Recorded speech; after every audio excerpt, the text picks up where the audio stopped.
इस वीडियो में हम दुनिया के ऐसे 10 जगहों के बारे में जानने वाले हैं जहां पर यदि कोई इंसान या वस्तु उस जगह पर जाए तो वो वहां से कभी लौट कर नहीं आती है।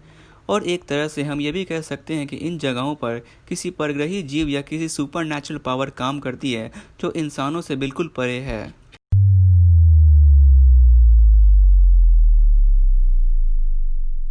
दोस्तों, ये एक स्पेसिफिक एरिया में मौजूद ओशन है जो पैसिफिक ओशन में स्थित है, जिसे डेविल सी या ड्रैगन ट्रायंगल के नाम से भी जाना जाता है।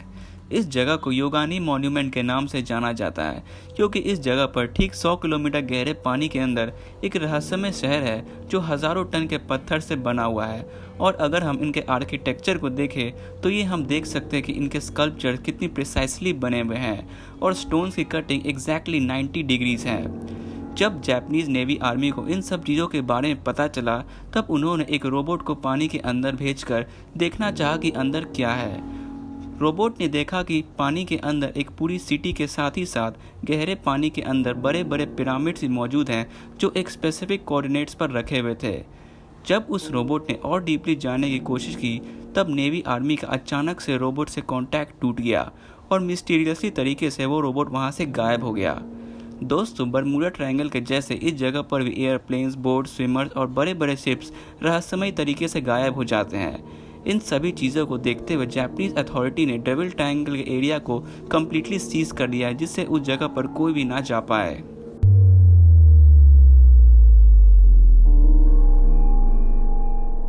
सन 2007 में अमेरिका के कोस्ट पर कुछ डीप डाइवर्स ने कुछ बहुत अजीब नोटिस किया। डाइवर्स ने देखा कि गहरे पानी के अंदर कुछ रॉक्स की arrangement and pattern same to same Stonehenge की जैसी है और जब उन लोगों ने करीब से देखा तो उन रॉक्स पर मास्टर डाई की कार्विंग की हुई थी जो कि 10,000 साल पहले ही एक्सटिंक्ट हो गई थी।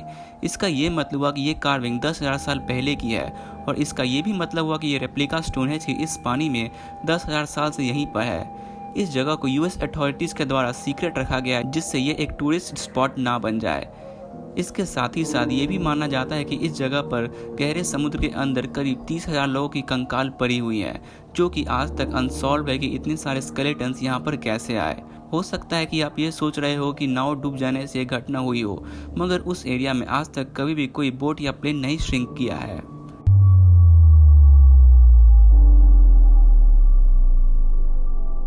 लाइटिंग स्टॉर्म से जिसे हम बिजली गिरना भी कहते हैं, वेस्टर्न वेनेजुएला में कैटाटुम्बो रिवर के ऊपर बादलों में हम ऐसा देख सकते हैं कि बिजली लगातार नॉन स्टॉप गिरते रहती है। ऐसा लगता है कि कोई बहुत बड़े इलेक्ट्रिसिटी पावर प्लांट से करंट पास हो रही हो।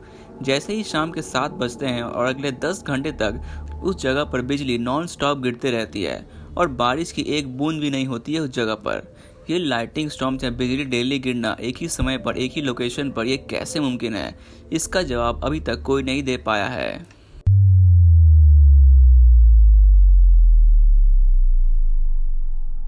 पोलैंड के वेस्ट में स्थित जंगल में करीब 400 पाइन ट्रीज रहस्यमय तरीके से नीचे से कर्व होकर फिर ऊपर स्ट्रेट हो गए हैं। इतना ही नहीं दोस्तों, बल्कि ये पूरा जंगल एक इंक्लिनेशन पर स्थित है जो कि 30 डिग्रीज है। यह जंगल करीब 80 साल पुराना है और 1.4 हेक्टेयर में फैला हुआ है। हालांकि पाइन ट्रीज की लेंथ 30 मीटर से अधिक होती है, बट यहाँ पर कोई भी 400 ट्रीज अपने स्टैंडर्ड हाइट तक नहीं पहुँच पाती है।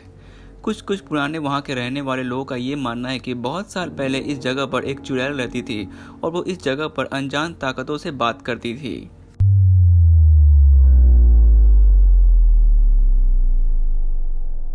दोस्तों, ये साउथ अमेरिका में स्थित सबसे मिस्टीरियस रेगिस्तानों में से एक है।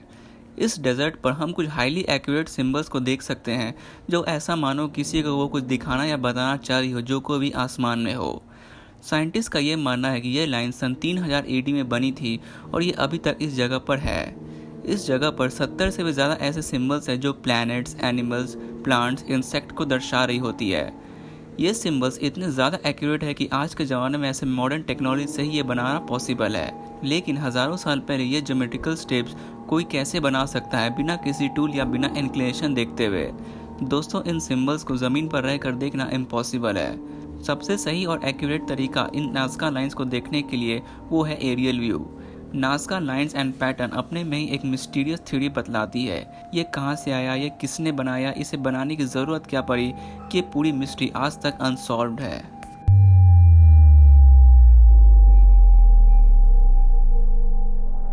पूरे दुनिया भर से करोड़ों लोग एरिया 51 को देखने आते हैं, लेकिन ये एक ऐसी जगह है जिसे इंसानों से जितना दूर रखा जाए उतना ही बेहतर है। ऐसा माना जाता है कि इस जगह पर एलियंस का वास है। 1974 में इस जगह पर एलियंस का एक यूएफओ क्रैश हुआ था, जिसे अमेरिका की गवर्नमेंट ने लोगों से ये कहकर छिपाया कि एक स्पेस सैटेलाइट फॉल हुआ है।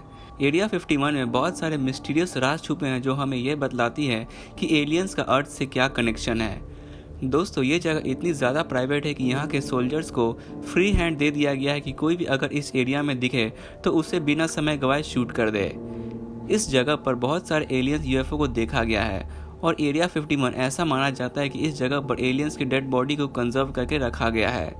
और एक फैक्ट दोस्तों एरिया 51 के बारे में ये है कि एरिया 51 को हम गूगल मैप्स पर नहीं देख सकते। यूएसए गवर्नमेंट ने एरिया 51 के मैप को इंटरनेट से हटा दिया है और उस जगह पर एक खाली सा फील्ड दिखाई देता है अगर हम देखें तो। लेकिन अगर हम गौर से देखें तो ये हम देख सकते हैं कि कुछ कुछ छोटे छोटे डोर्स बने हुए हैं जो ऐसा मानो कि धरती के अंदर जा रहे हों।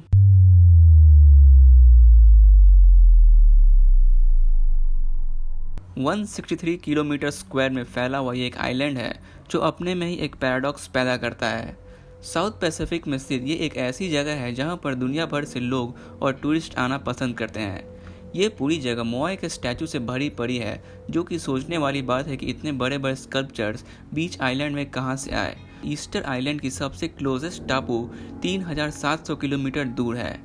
मोआई स्टैचू की हाइट लगभग 4 मीटर है और एक स्टैचू का वजन लगभग 14 टन का है। इस जगह की खोज जैकब रॉकहेवन ने किया था, जो कि सबसे पहले इंसान थे जो सन 5 अप्रैल 1722 को इस जगह पर आए थे। उनका ये कहना था कि जब वो पहली बार इन स्टैचू को देखे थे तो कुछ कुछ गिरे हुए थे, बट दूसरी बार कोई और आया तो सारे स्टैचू वापस से अपनी जगह पर आ गए थे। इस जगह पर कुल 900 मोआई स्टैचू है, जो सोचने वाली बात है कि इतने बड़े बड़े और इतने भारी पत्थर हजारों साल पहले यहाँ पर कैसे आए और इन स्टैचू को लाने की यहाँ पर वजह क्या थी। क्या ये जब आए थे तो ये भी हो सकता है कि ये लोग स्टैचू हो ही ना। इन सब का जवाब पूरे दुनिया के सबसे अनसॉल्व मिस्ट्रीज में से एक है।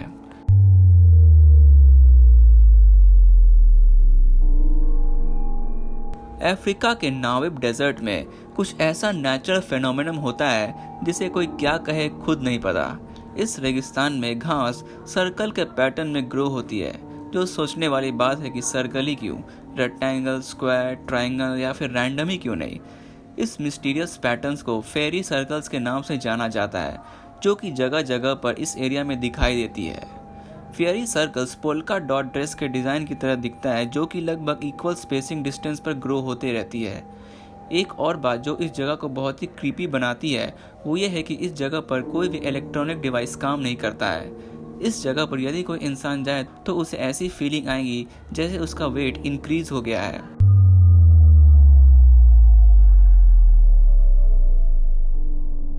पिरामिड का रहस्य इस पूरे दुनिया की आज तक की सबसे अननोन मिस्ट्रीज में से एक है। दोस्तों, the great pyramid Giza Egypt में स्थित है और इस जगह पर बहुत सारे ऐसे सवाल हैं जिसका कोई भी एक निश्चित जवाब नहीं मिल सकता है। दोस्तों, इजिप्ट इस पुरानी दुनिया की सबसे मिस्टीरियस प्लेसेस में से एक है।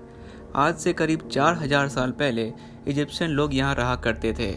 वो लोग पहले के ज़माने में बहुत अच्छी कलाकृति करते थे, जो कि बहुत ही अच्छी होती थी। लेकिन अगर हम उनके पिरामिड्स को देखें तो और भी ज़्यादा रहस्यमय है। गीज़ा में पिरामिड्स की लोकेशन एंड अलाइनमेंट आसमान के तारों के अलाइनमेंट से मैच करती है और पिरामिड के अंदर एक नेचुरल एसी होना जो कि टेम्परेचर को 20 डिग्री तक रखता है, ये सब ऐसी चीज़ें हैं जो आजकल के वैज्ञानिकों को चैन की नींद नहीं सोने देती हैं। सबसे बड़ी तो सोचने वाली बात यह है कि ये लोग ऐसे स्कल्पचर को कैसे क्रिएट करते थे। अगर हम पिरामिड्स के डिज़ाइन को देखें तो ये हम देख सकते हैं कि पिरामिड्स की हाइट लगभग 150 मीटर है और ये स्कल्पचर्स आज से करीब 4000 साल पहले की है। और जिस ब्लॉक से इसे बनाया गया है वो एक ऐसे लाइमस्टोन का है जो इस पूरे दुनिया में वैसा पत्थर कहीं नहीं मिलता है, जो कि एक ब्लॉक 2 टन का है और इसकी हाइट इंसान के हाइट से आधी है। इस जगह के बारे में एक और फैसिनेटिंग बात तो ये है कि कैलाश पर्वत, ईस्टर आइलैंड, स्टोनहेंज, पिरामिड, ये चारों अर्थ के एक ही सरकमफ्रेंस पर स्थित हैं। पिरामिड्स के डिज़ाइन एंड इतनी एक्यूरेट एंगल्स पुराने के ज़माने में इजिप्शियन लोगों ने कैसे बनाई होगी, ये आज भी अनसॉल्व्ड है। अगर हम पिरामिड्स के अंदर के डिज़ाइन को देखें तो ये हम देख सकते हैं कि ऐसा लग रहा हो कि 3 पिरामिड्स किसी रेडियो टावर के काम करने के लिए बनाया गया हो। अगर हम आज के ज़माने में ऐसा आर्किटेक्चर बनाने की कोशिश करें तो लगभग 1 लाख लोग और बहुत सारे advance equipments and advance engineering की ज़रूरत पड़ेगी।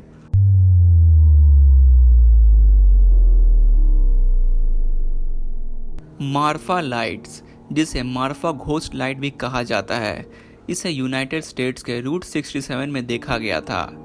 मार्फा लाइट्स एक मिस्टीरियस स्फेरिकल लाइट्स होती हैं जो टेक्सास में कई बार देखी जा चुकी है। ये लाइट्स देखने में आपको ऐसी लगेगी ये एक फायरफ्लाई है, बट ये क्या है और इसका सोर्स क्या है ये आज तक अननोन है। ये लाइट्स अचानक से आती हैं और फिर अचानक से सबके सामने से गायब हो जाती हैं। बहुत सारे लोगों का ये मानना है कि ये किसी तरह का परग्रही जीव है जो कभी कभार दिखाई देता है। ये बात सच भी हो सकती है दोस्तों, क्योंकि एरिया 51 ज़्यादा दूर नहीं है इस लोकेशन से। दोस्तों, सबसे मिस्टीरियस प्लेस आपको कौन सी लगी मुझे कमेंट बॉक्स में लिखकर ज़रूर बताएं।